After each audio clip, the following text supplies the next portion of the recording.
incredibly excited to announce that someone I have really wanted to come onto the show for such a long time has actually decided to come onto the channel and give an interview. He's a medieval doctor and he is currently dealing with the medieval Black Death, the bubonic plague, and he's travelled forwards in time to get here, and he gets to meet the man himself. Hi there, I'm so happy to have you on the channel. Thanks a lot for agreeing to the interview and stuff. Very happy to be here, finally. Did it take you a long time to get here? I mean, I've never time travelled before. It only took me a few seconds. Feeling a bit warped, but time travel really is the only way to travel. Well, Walter, make yourself at home. You can take your mask off. We don't have the bubonic plague here at the moment. We did have a virus which did the rounds a little while ago, but that thing is like kind of all over now. You recently had a pandemic here. Oh no, the pandemic's old news. You can take your mask off and get comfortable. Promise. No germs here. No germs here. I'll keep it on then. Yeah, I mean, leave it on. I kind of like the mask anyway. It's kind of hardcore. Hang on, did you hear that? Sorry, I think that sounds like someone's knocking at the door. Or actually maybe even the window. Hi. Oh, down. Hi, are you okay? Who is this enchantress? Porphyria! How did you get here? I flew in through the window. I hope you don't mind. Oh, really? Okay. Nice to have you back, you gatecrasher. Oh, I was just visiting a virgin on London Bridge. It's one of the longest inhabited bridges in Europe, actually. People live in the houses built on it. Oh, yes, okay, well that was in the medieval times. Back then it was actually the only bridge that you could use to cross the Thames. And they built another London Bridge. That one actually stood for 140 years before they realised that one was sinking. London Bridge is falling down. Absolutely one of my faves, apart from anything by Tears for Fears. Then they replaced that bridge with yet another bridge made of concrete and steel. No one lives on it anymore, just loads of cars, and there's these big bollards to stop terrorists from driving into people on it. Terrorists? Cars? It's the year 2024. I mean, a lot of stuff has happened since the medieval times. Under the brown fog of a winter dawn, a crowd flowed over London Bridge. So many, I had not thought death had undone so many. Oh, a bit of T.S. Eliot. That is why I love you, Porphyria. Porphyria, what have you been up to? Well, like I said, I was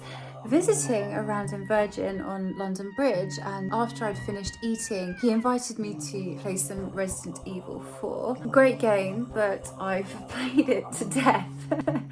So then I left and went down and sat on the Thames, stared into eternity for a while, and then I thought, I'm so bored, I may as well pay you a visit. I knew you lived kind of relatively close by, so okay, well, thanks. Anyway, I'm so sorry, Walter.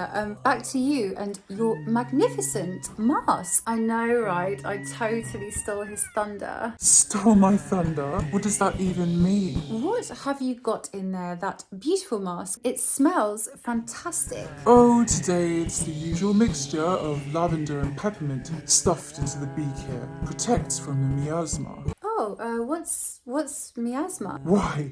The miasma is the bad air that brings the disease. Oh, okay. My cloak is made of goat skin too and sealed with wax, meaning nothing can get in. Where do you typically get the bubonic plague from? Well, as a doctor, of course I know. I'm fully qualified after all. Are you questioning my credentials? Oh no, I wouldn't dream of it. It was just a question. Porphyria, are you okay? Yes, I'm just starving.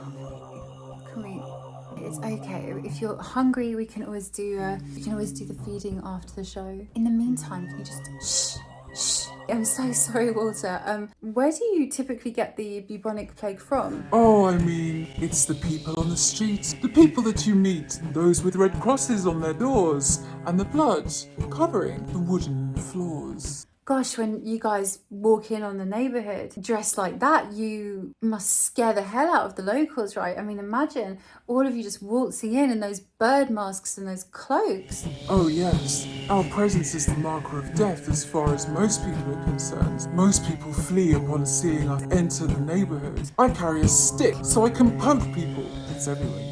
one person gets it, the whole bloody neighbourhood gets it. There's X's on all the doors by the time my guys arrive. So the people with the red crosses on the door, right? The crosses on the door mark out the houses with the people who have the plague inside. Yes, indeed, my child.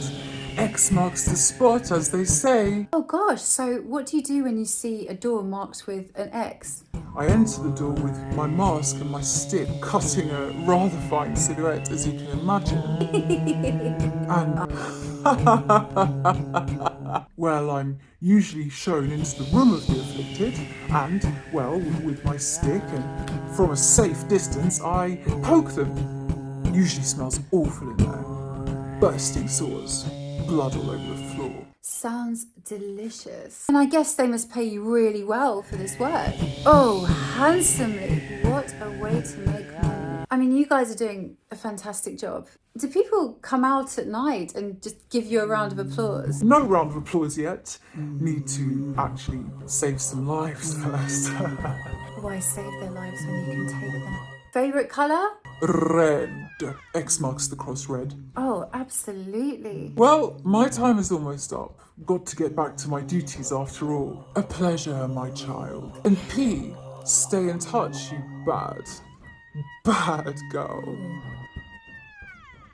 Bye.